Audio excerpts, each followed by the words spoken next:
welcome to E-Town News, जहां आपको मिलेगा daily dose of Bollywood news, fashion trends, TV and social media से जुड़े हर update. A show which gives you the day's lowdown of all the best happenings in the world of glamour. तो इंतजार किस बात का? Let's take a look at today's headlines.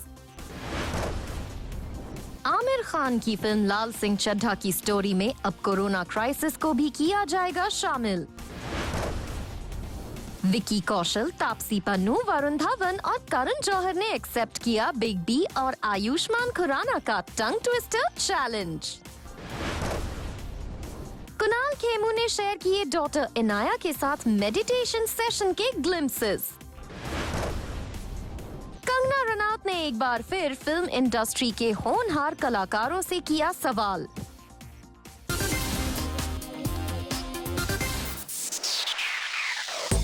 Corona virus pandemic को दिखाया जाएगा आमिर खान की फिल्म में.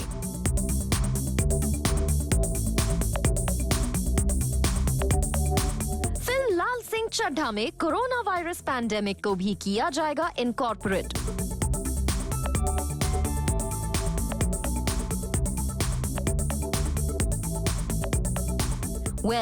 आमिर खान की मच अवेटेड फिल्म लाल सिंह चड्ढा 1947 में देश के पार्टीशन से लेकर अब तक की लैंडमार्क हैपनिंग्स को दिखाती है. ऐसे में ये फिल्म इतने बड़े ग्लोबल क्राइसिस यानी कोरोना वायरस पैंडेमिक के बिना कंप्लीट नहीं हो सकती. फिल्म लाल सिंह चड्ढा के मेकर्स ने डिसाइड किया है कि इस फिल्म में अब कोरोना वायरस पैंडेमिक के सीक्वेंस को भी ऐड किया जाएगा. फिल्म से जुड़े सोर्स का कहना है, it is self-evident that a film on the important historical happenings cannot be complete without communicating the corona crisis. The shooting that is now halted would resume once the lockdown is over, with fresh inputs in the screenplay. आपको बता दें, इस film में आमिर खान पहली बार एक सरदार जी के role में नजर आएंगे. वहीं उनकी वाइफ के किरदार में दिखेंगी करीना कपूर खान.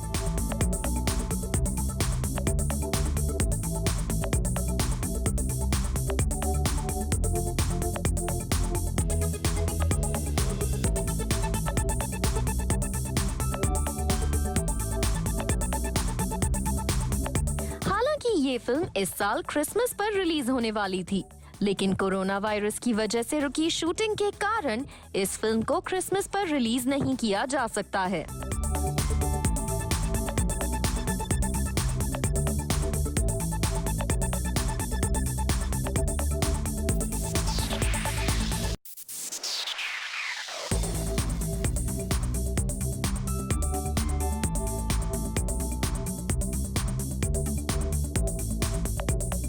लाल सिंह चड्ढा 1994 में आई Tom Hanks starrer Hollywood film Forrest Gump पर बेस्ड है और शायद कोरोना वायरस पैंडेमिक को पर्दे पर दिखाने वाली पहली फिल्म भी यही होगी. हालांकि अभी तक ये क्लियर नहीं है कि इस फिल्म में इस खतरनाक पैंडेमिक को दिखाया किस तरह जाएगा.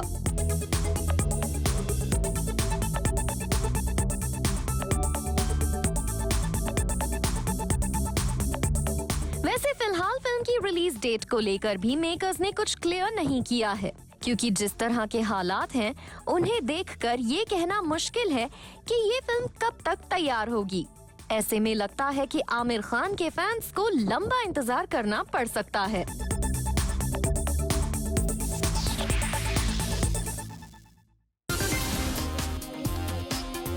जो भी हमारी फिल्म इंडस्ट्री के होनहार कलाकार हैं, हाथों में मोमबत्तियां लेके, पत्थर लेके, पेट्रोल बॉम्ब्स लेके सड़कों पे निकल जाते हैं देश को जलाने के लिए. पंडितों को कश्मीर वापस भेजा जाए और उन्हें उनकी जमीन दी जाए. 600-700 सालों में अब नाम मात्र रह गई है. उनको भी मार काट के हर दिन वहाँ खून की नदियां बहती है. कंगना रनौत ने फिल्म इंडस्ट्री के होनहार कलाकारों से लेकर देश के बुद्धिजीवियों के डबल स्टैंडर्ड्स को किया स्लैम. कंगना रनौत ने कहा, सेक्युलरिज्म को लेकर फिल्म इंडस्ट्री के कुछ लोग और बुद्धिजीवी अपना एजेंडा चलाते हैं. कंगना रनौत ने बिना अपने वर्ड्स को मिन्स किए हुए किया है ओपनली उन सभी लोगों को टारगेट जो सिलेक्टिव इश्यूज पर अपना आउटरीच दिखाते हैं। जो भी हमारी फिल्म इंडस्ट्री के होनहार कलाकार हैं, हाथों में मोमबत्तियां लेके, पत्थर लेके, पेट्रोल बॉम्ब्स लेके सड़कों पे निकल जाते हैं देश को जलाने के लिए। पंडितों को कश्मीर वापस भेजा जाए और उन्हें उनकी जमीन दी जाए। 600-700 सालों में अब नाम मात्र रह गई है, उनको भी मार काट के हर दिन वहाँ खून की नदियां बहती है। कंगना रनौत की टीम ने इस वीडियो को शेयर करते हुए कैप्शन लिखा, Kangana Ranaut speaks against the terrorism in Kashmir valley and the recent brutal killing of Ajay Pandit. Well, Kangana Ranaut is known for her bold and बेबाक व्यूज, लेकिन इस तरह का कंगना का एंग्री रिएक्शन बहुत ही कम देखने के लिए मिलता है।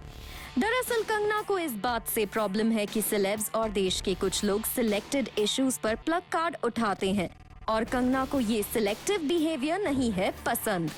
कंगना रनौत ने अपने इस वीडियो में देश के प्रधानमंत्री से भी की है एक स्पेशल अपील। देखिए कंगना के इस पूरे वीडियो को एक और बार। इस तरह का प्रचार हम अक्सर देखते आए हैं। जो भी हमारी फिल्म इंडस्ट्री के होनहार कलाकार हैं या जो इस देश में खुद को बुद्धिजीवी कहते हैं, अक्सर इस तरह के कार्ड्स लेके, हाथों में मोमबत्तियां लेके, पत्थर लेके, पेट्रोल बॉम्ब्स लेके सड़कों पे निकल जाते हैं देश को जलाने के लिए या किसी मुद्दे को अंतर्राष्ट्रीय बनाने के लिए। मगर उनकी मानवता तभी फूट पड़ती है जब इसके पीछे कोई जिहादी एजेंडा हो। मगर किसी और को अगर उनका इंसाफ दिलाना हो तो इनके मुंह से चू तक नहीं होती। जिस तरह से भेड़िया भेड़ की खाल में छुपा होता है ना, उसी तरह से जिहादी एजेंडा वाले लोग जो है सेक्युलरिज्म की खाल में छुपे हुए हैं। हिंदुओं को ये सेक्युलरिज्म सिखाते हैं, मतलब रिवर्स साइकोलॉजी की भी हद होती है। जो रिलीजन ना कि हमें सिर्फ मानव से प्रेम करना सिखाता है, हर धर्म का सम्मान करना सिखाता है, जीव जंतु, पशु पक्षी, पेड़ पौधे, ग्रह, ब्रह्मांड, वायुमंडल, हर चीज की हमें पूजा करना सिखाता है, उन्हें सेक्युलरिज्म सिखाते हैं। आप ये कश्मीर में जो अजय पंडित जी के साथ हो, वहां जो पंडितों की दुर्दशा है, कश्मीर में इस्लाम आया कैसे, आप बहुत अच्छी इस पुस्तकें भी लिखी गई है, आप देख सकते हैं इंटरनेट पे भी। शाहमीर नाम का एक ट्रेडर हुआ करता था, मैं संक्षिप्त में आपको बताऊंगी। तो वहां का जो राजा था सुखदेव, उसके वहां उसने शरण ली हुई थी। उसके जो पूर्वज थे वो हिंदू ही थे, वो कन्वर्ट हुए थे और किस तरह से फिर उसने सत्ता बदली और जैसे ही भी है वहां पे Shahmir dynasty is the longest ruling dynasty. मगर उस तरह से फिर जैसे जैसे हिंदूज की पॉपुलेशन डिक्लाइन होती गई, 600-700 सालों में अब नाम मात्र रह गई है, उनको भी मार काट के हर दिन वहां खून की नदियां बहती है। तो ये सत्य है और इतिहास इस चीज का गवाह है कि जहां हिंदूज नहीं है वहां सेक्युलरिज्म भी नहीं है। तो मैं माननीय प्रधानमंत्री जी से ये निवेदन करती हूं कि पंडितों को कश्मीर वापस भेजा जाए और उन्हें उनकी जमीन दी जाए और वहां पे हिंदुइज्म की फिर से स्थापना की जाए और अजय पंडित जी का बलिदान व्यर्थ नहीं जाना चाहिए। जय श्री राम। क्या आप कंगना के व्यूज से अग्री करते हैं? डू टेल अस।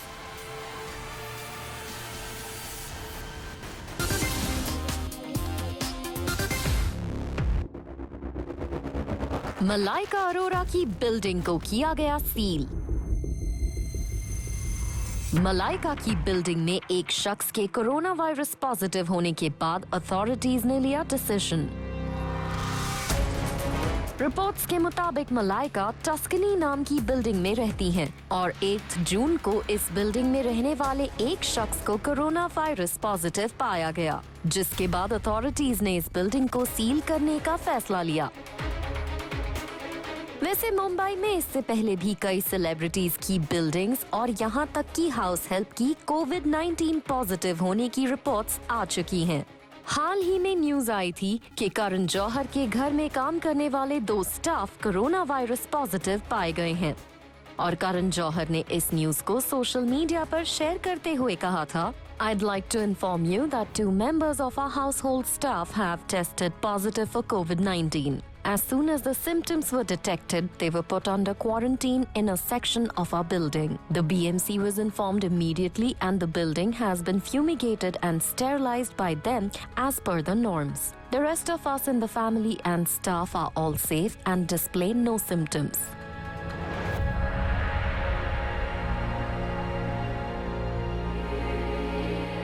करण जौहर से पहले बोनी कपूर ने भी इस बात की जानकारी दी थी कि उनका हाउस हेल्प कोविड-19 पॉजिटिव पाया गया है और तभी से उनकी पूरी फैमिली क्वारंटीन में थी।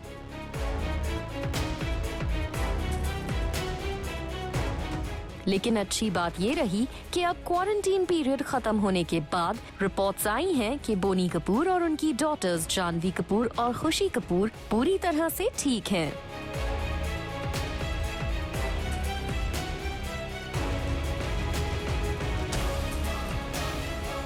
वैसे जहां तक मलाइका अरोरा की बिल्डिंग सील होने का सवाल है, इस पर उनकी तरफ से कोई भी ऑफिशियल रिस्पांस सामने नहीं आया है। वैसे मलाइका अरोरा सोशल मीडिया पर आजकल योगा के अपने अमेजिंग पोस्ट शेयर करके सबको इंस्पायर कर रही हैं।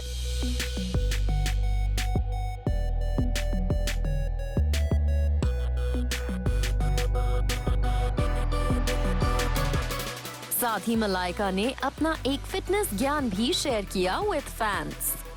Hi everybody. Well, just wanted to share one of my many thoughts that have came into my head. We all want to know what kind of food is good for our health. How much sleep is good for our body. How much exercise is good to stay fit and healthy. How much sunlight is good to stay healthy. How much water does one drink to stay healthy? Well, पानी से याद आया, आपको पता है कि ये पानी कैसे पीना है? I know you probably turn around and say, what a silly question is that? Why are you asking me, do you know how to drink water? And we all know how to drink water. Well, I'll tell you the right way to drink water. First things first, जब आप पानी P रहे हो, बैठ के पानी पीजिए. That's right. You gotta sit and then sip your water. Make sure you sit and sip your water. Don't stand and gulp your water. It has been scientifically proven that sitting and sipping your water, taking tiny sips throughout the day, is very, very good and very, very, very beneficial for your body. It hydrates your body and nourishes your body. So the next time you need to drink a glass of water, remember, sit and sip. Don't stand and gulp. Well, Malaika Arora seems to be cool with the latest development, and we wish वो रहे पूरी तरह से safe.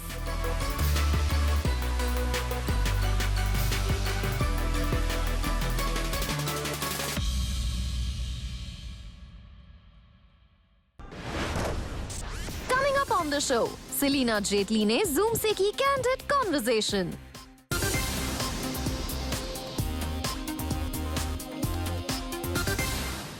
Welcome to Speakeasy. My name is Rudrani, and I'll be in conversation with the wonderful Selena Jaitley. Selena, it's been a while. You were commemorating your mother yesterday. It was her death anniversary, and like you said, it's always such an emotional moment, and the bond we share with our mother will be there forever. So, tell me about that connection. Tell me how you've been dealing with this emotion. How have you been coping up with that? You never get over your parents' demise. That is something that you have to learn to deal with as time passes. Because that, I think, is the most closest bond to you as a human being. And it is very difficult to let go of that bond. I had never experienced death so up close and personal till the time I lost both my parents together, and we lost our baby, and all these things happened within months of each other, one after another. So when you're overwhelmed with different types of loss together, you don't know what you're grieving for. You reach a point. So yesterday was my mom's death anniversary. It was a very difficult day, obviously.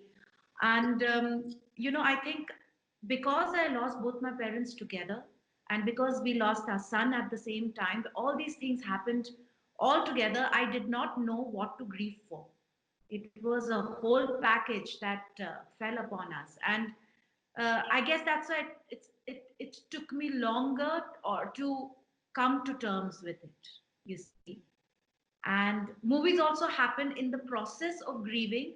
To get over grief, I never wanted to come back to cinema. I had purposely left cinema back in 2012. So when I left cinema in 2012, it was a conscious decision because I just wanted to pursue different aspects of my life. I had been working since the age of 15, and I've been in the limelight from the time I was very young. I never got a chance to be my age. I never got a chance to do the things which everyone else my age was doing, but I got other wonderful opportunities, fabulous opportunities. So it was great the first few years when I was still on the high of being a Miss Universe runner up and a Miss India and all those things. But when that started fading for me personally, I just felt that nobody was just willing to recognize the actor within me, to give the chance, even one opportunity to the actor within me. And it became very, very frustrating. I started feeling like a mannequin on screen. I was exhausted and I was tired. And I really, I needed some intellectual challenge immensely because I wasn't getting it as an actor. So I took a conscious break and I decided to pursue the other seasons of my life. I met Peter. We were blessed with our first set of twins. I loved living in different countries, enjoying a wonderful life as an expatriate's wife.